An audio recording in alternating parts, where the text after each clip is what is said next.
বিপিএলে বল হাতে এবারের আসরে দারুণ ছন্দে ছিলেন রাজশাহী ওয়ারিয়র্স পেসার রিপন মণ্ডল। ৮ ম্যাচ খেলে ১৭ উইকেট শিকার করা এই টাইগার পেসার জানিয়েছেন তার আগামী লক্ষ্যের কথা। জাতীয় দলের লড়াইয়ে নিজেকে শতভাগ তৈরি করতে নিজের প্রস্তুতি নিয়ে সহকর্মী আবরার আল ডায়ানের সাথে কথা বলেছেন তিনি।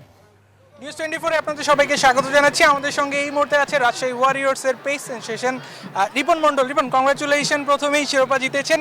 এইবারের বিপিএলে আপনি বল হাতে দুর্দান্ত ছিলেন, ইনফ্যাক্ট পুরো সময়টাই আপনার ভালো যাচ্ছে বেশ কয়েকদিন ধরে। কেমন উপভোগ করলেন বিপিএলটা বল হাতে?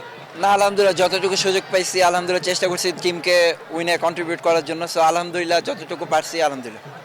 রিপন মণ্ডল আসলে নেক্সট 6 মাস পর কোথায় দেখতে চায় নিজেকে? 6 মাস পর আর আগে বাইচে থাকি ভাই।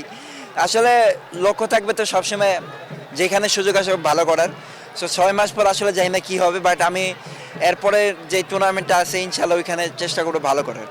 জাতীয় দল নিয়ে একটু প্রশ্ন করতে চাই। জাতীয় দলে কিন্তু এখন পেসারদের একটা জয় জয়কার চলছে, সেই জায়গা থেকে আপনিও বল হাতে চমৎকার শেপে আছেন।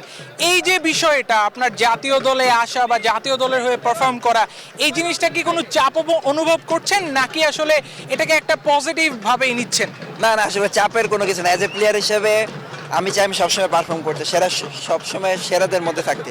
সো যখন আমার কল আসবে তখন ওইটার জন্য আমি প্রিপারেশন থাকি। যে অ্যাজ এ প্লেয়ার হিসেবে আমি নিজেকে সবসময় প্রস্তুত রাখছি, ইনশাল্লাহ যখন সুযোগ আসবে ওইটা কাজে লাগাতে চাই। আমরা বিপিএলে এবং রাইজিং এশিয়া কাপেও যে রিপন মণ্ডলকে দেখেছি, ইয়র্কার, দুর্দান্ত ইয়র্কার, ম্যাচ উইনিং কিছু চমৎকার পারফরমেন্স ছিল। জাতীয় দলে যখন সুযোগ মিলবে আমরা কি একই রিপন মণ্ডলকে দেখবো নাকি এর থেকেও বেটার ভার্সন পাবো?